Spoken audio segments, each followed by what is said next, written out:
November 12, 2013. What started as a romantic gesture between two newlyweds quickly turned into one of the most devastating videos ever uploaded to YouTube. Titled, "Couple Drowns in Front of Camera," the clip captures the final moments of 22-year-old Muhammad Dian and his wife during their honeymoon near a remote pond in the Bonnie Boose region of southern Sana'a, Yemen.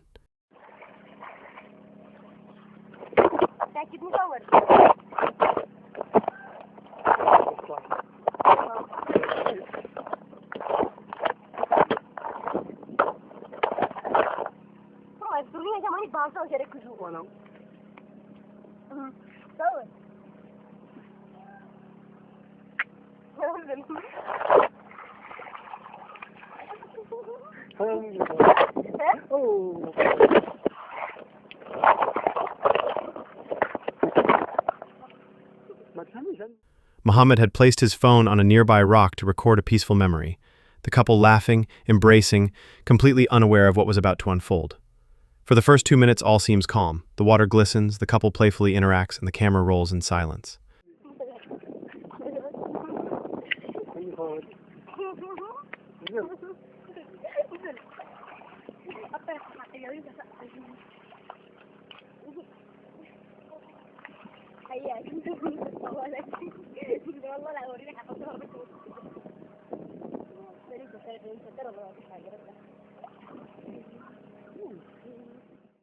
But then, everything unravels. Muhammad loses his footing and slips into the water. In a desperate reflex, he grabs hold of his wife. She tries to pull him up, but instead, both are dragged under. What follows is pure chaos. They thrash, cry out, and struggle against the current, but it's no use. In under 60 seconds, the struggle ends. The water settles, and the couple disappears from view forever.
There were no bystanders, no one to throw a rope, no one to call for help. What makes this even more haunting is the grim realization, had Muhammad not instinctively grabbed her, she might have survived. Or if either knew how to swim, things could have been different. This video, now scrubbed from YouTube due to its distressing nature, lives on in online forums as a haunting reminder of how fast life can shift from joy to irreversible tragedy. And as one viewer put it chillingly, the calmness of the water at the end, like nothing even happened, is so eerie. It really is. Few YouTube channels left an impact quite like Anxiety War. Run by a man named Zach, this wasn't your typical content. It wasn't for views, it wasn't for clicks. It was a one-man mission to expose predators. Men who believed they were meeting young girls, only to be confronted by Zach's camera instead. He didn't do it for fame. He did it because no one else would. Girl. And one of the last messages he said was, "I don't want to get in trouble again." And it's ridiculous too, because it's almost like predators think that they're safe if they don't meet up, if they don't actually show up.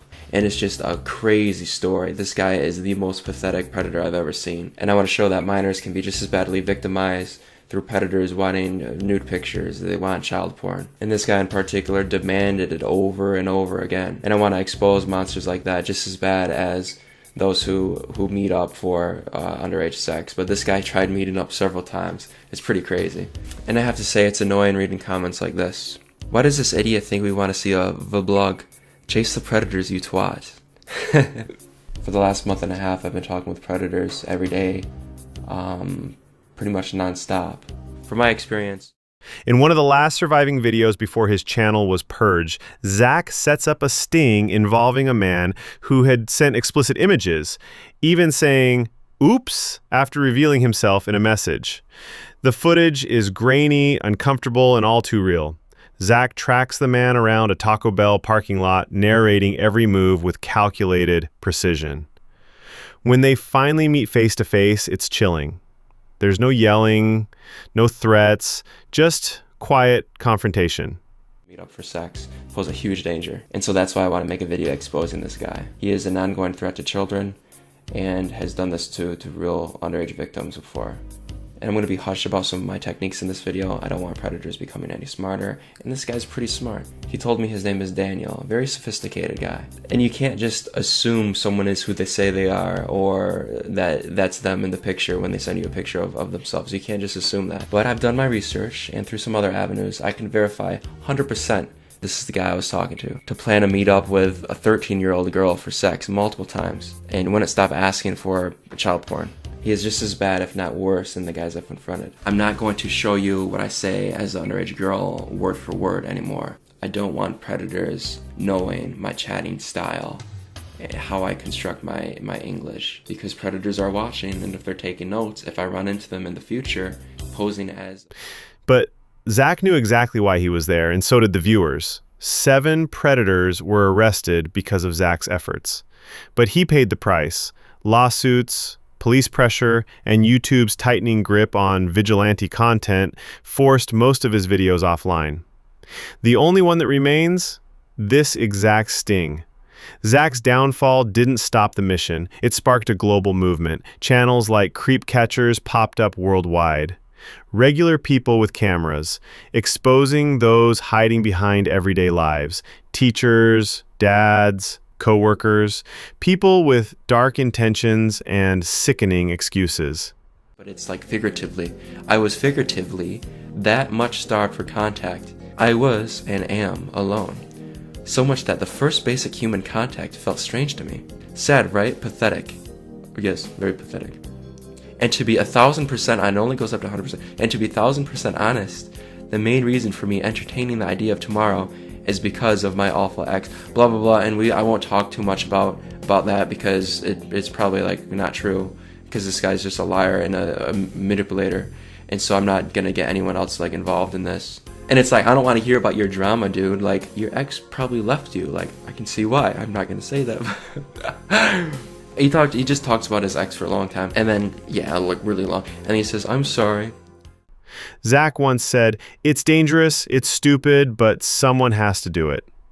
And he did. Even though most of his channel has vanished, the message hasn't.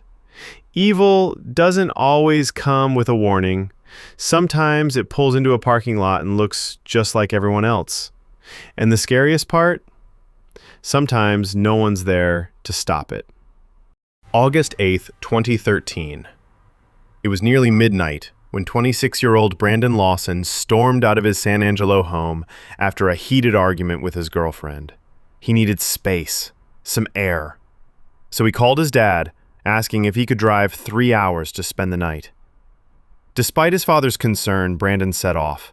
Just 40 miles into the drive, his truck ran out of gas along a deserted stretch of Highway 277 near Bronte, Texas. He called his brother Kyle for help, but when Kyle arrived, Brandon was gone. That's when things turned chilling. Unbeknownst to his family, just after speaking with Kyle, Brandon had dialed 911. The call is now infamous, fragmented, distorted, haunting. He says, "Yes, I'm in the middle of a field. There's guys chasing me. My truck ran out of gas." Then silence. His words cut in and out, sounding like a man on the run, desperate, paranoid, or perhaps genuinely hunted. To this day, the call remains one of the most unsettling pieces of evidence in a missing persons case. What's worse, the police initially dismissed it. Brandon had outstanding warrants, and officers assumed he was hiding. They never treated the case urgently, until it was far too late. Years later, the audio continues to spark countless theories. Some say it was drug-induced paranoia. Others believe Brandon witnessed something he wasn't supposed to. The more you listen, the less clear it becomes. Yet one thing is undeniable. He truly believed he was in danger. Yes, I'm in the middle of the field. It's like we're just pushing guys over. Right here going towards Javelin on both sides. My truck ran out of gas. There's one car here. You got to take the pitch to the woods. Quick burning. Okay, now run that by The one I talked is home. I surely ran into him. Ah, you ran into him. Okay. That's the first guy. You need an ambulance? Yes, no, I need the cops. Okay. Is anybody hurt? Hello? Hello? Hello? As it's been widely discussed across the internet for years as one of the most unsettling unexplained missing persons cases. I'm talking, of course, about the disappearance of Brandon Lawson. Back in the summer of 2013, Brandon was a 26-year-old oil worker from Texas. He lived with his 4 children and his longtime girlfriend, Ladessa Lofton, in a modest home in the city of San Angelo, located about 180 miles northwest of Austin. Just before 11 p.m. on August 8th of that year, Brandon arrived home after having not previously returned the night before. This prompted an argument between him and Ladessa, as tensions were already pretty high in the house to begin with. Brandon had been working 60-hour weeks, and their youngest child was only a few months old. Adding to this stress was the fact that the 26-year-old had recently relapsed. Brandon had previously struggled with meth addiction and had managed to stay clean for about 6 months. However, that night, it appeared that he had started using again. While sources contradict each other as to whether Brandon was kicked out, His family never believed he'd abandoned his 4 kids, and they still haven't stopped looking. What really happened that night? Why was he so terrified? And how could a man disappear in the open, leaving behind only a desperate phone call and a truck on an empty Texas highway? The answers are still out there, somewhere in the silence. August 24th, 2018, 3:20 a.m. In the quiet suburb of Sunrise Ranch in Montgomery, Texas, a doorbell rang. Again. And again. A resident, jolted awake by the persistent chime, decided to check the doorbell footage.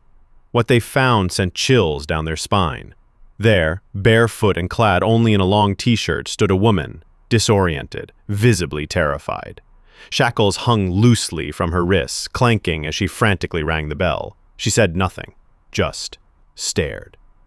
The moment was so eerie, so raw that the homeowner didn't hesitate. They called the police. Investigators are trying to track down this woman caught on home surveillance video ringing a doorbell at a Montgomery County, Texas home in the middle of the night. The video spread quickly online, with many pointing out it looks like she has broken restraints of some sort around her wrists. The sheriff's department says they've received numerous tips that the woman is a missing person, but they say she does not match any of the missing person reports from the area, which is just north of Houston. Anyone with information is asked to call Montgomery County Sheriff's Department. Angela Lang for CBS. The footage quickly went viral. The woman's identity was a complete mystery. She had disappeared by the time officers arrived. No one knew who she was or where she went, but the image of someone so clearly in distress in the dead of night was haunting. Panic swept through the community. Was she a kidnapping victim? Had she escaped something truly sinister? 5 days later, the case turned darker. Dennis Collins, a man living nearby, was found dead by suicide. In a note he left behind, he confirmed the woman in the footage was his girlfriend. She had been fleeing, terrified for her life. Authorities later confirmed she was a domestic violence survivor who had managed to escape. She was found safe and began cooperating with law enforcement. 49-year-old Dennis Ray Collins used handcuffs on his girlfriend, but she was able to break free. She was in distress. Obviously, the allegations are that she was tied up by Mr. Collins, and then so she went to seek help. And when she couldn't get help, there was actually 2 neighbors' doors that she rang. When she didn't get help at those neighbors' doors, she then returned to the residence. That's when the victim got in a car and fled to Dallas. Collins was found dead inside the home on Wednesday. Inside, they found evidence his girl. The story left an entire neighborhood shaken. Because this wasn't a horror movie. It wasn't fiction. It was a real person, a real cry for help, and it happened right outside someone's front door. We often think danger knocks loudly, but sometimes it's quiet. Just the sound of a frantic finger on a doorbell at 3 a.m.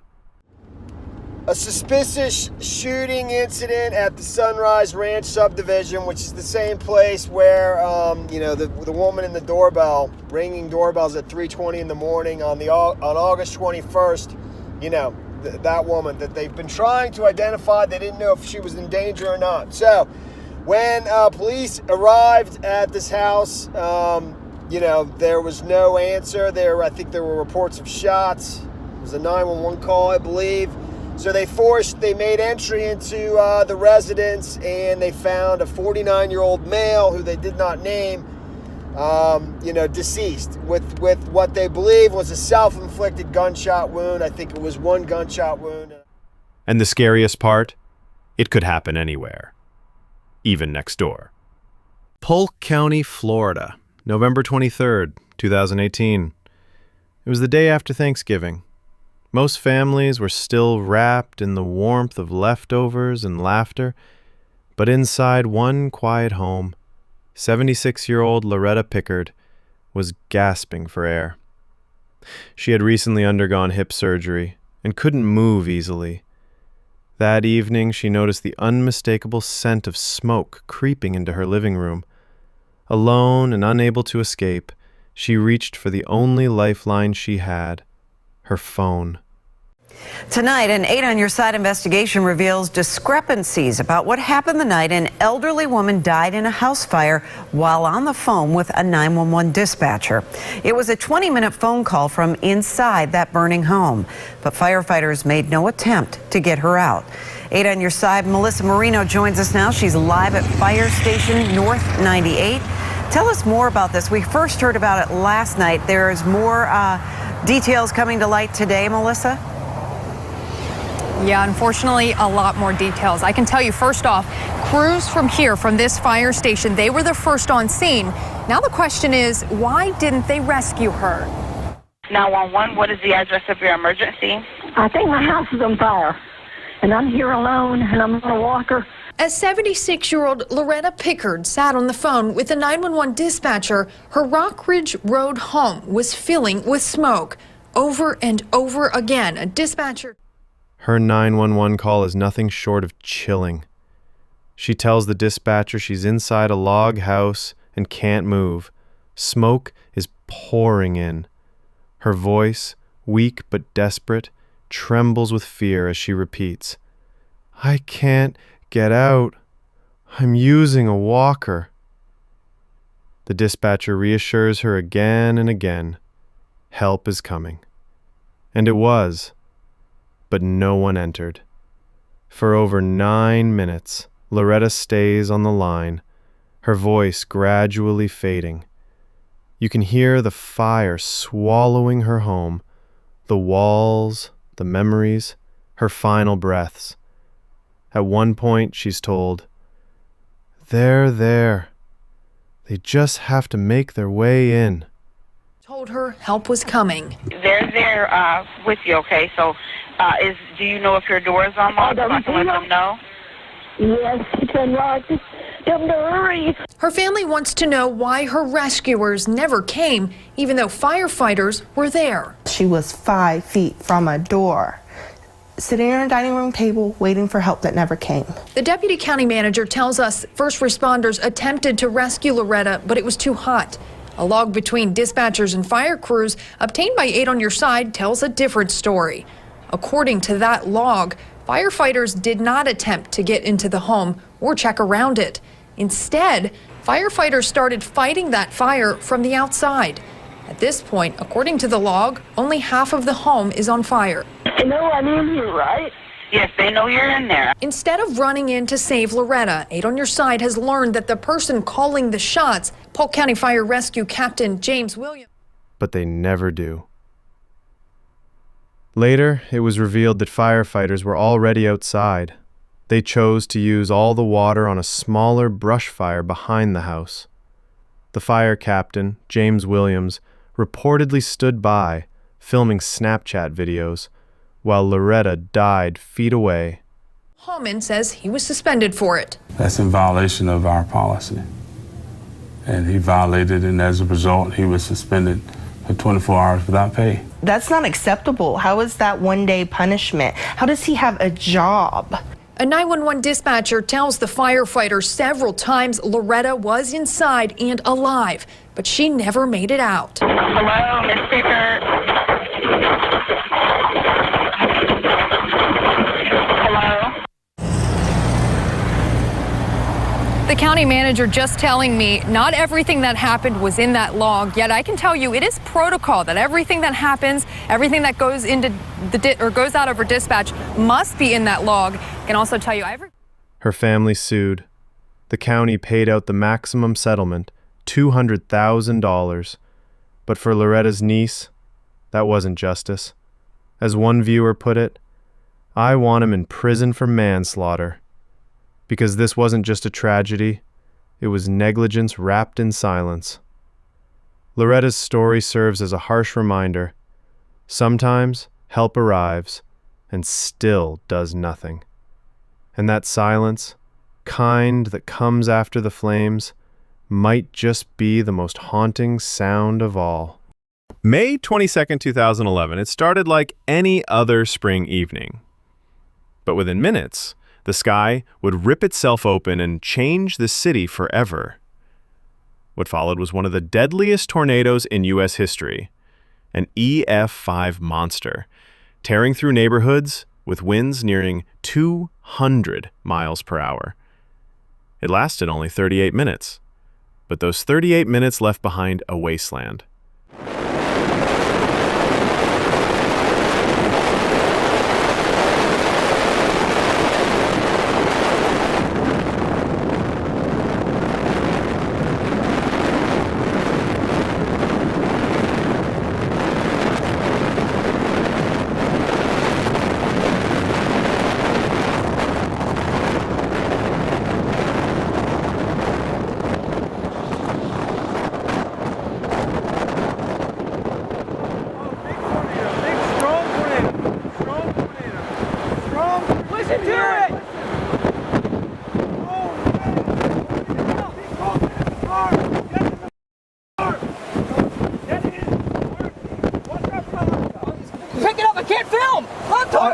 I got it. One video captured the terror from the inside. Uploaded by a user named ESelsG, it was filmed from inside a fast trip gas station on East 20th Street. As the sirens wailed, the group rushed into a walk-in fridge, desperate for safety. Visually, the video shows little, but it's the audio that grabs you by the throat. Muffled screams. Wind was howling like an engine, metal groaning, people whispering prayers. Someone shouts, "We need a break in the back." Another says, "I'm trying to put less weight on him." It's chaos. Survival instincts are on full display, and yet, somehow everyone inside survived.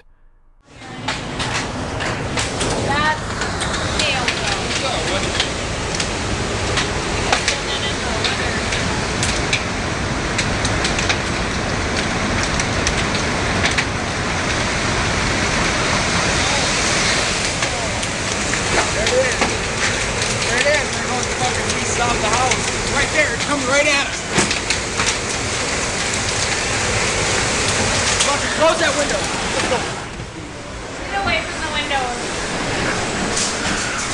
Get the house. Come on, let's go, dog. Get away from the windows. Where are you? But beyond those walls, it was a different story. 158 lives lost, over 1,100 injured, and entire blocks erased. Some had only 20 minutes of warning. Not nearly enough. Everything we own is ruined. We are... Oh, sorry. Let's go check and see if the neighbors are okay. Everything we own. I gotta get shoes. Find your shoes. Unbelievable. Look at the houses.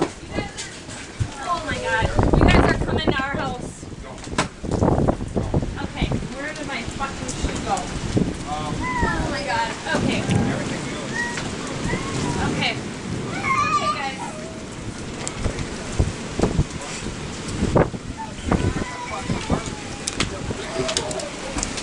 Oh my god. What did the tree fall on the truck? This is definitely, yeah. In the aftermath, Joplin was unrecognizable. Flattened schools, collapsed homes, overwhelmed hospitals. But in the years that followed, something incredible happened. They rebuilt. Slowly, steadily, brick by brick. Even so, no amount of reconstruction can erase the memory of that roar, that darkness, that moment when the sky itself came down. Because some storms don't just destroy buildings, they scar timelines. One viewer summed it up perfectly. It looked like the freaking sky just body slammed itself onto the ground.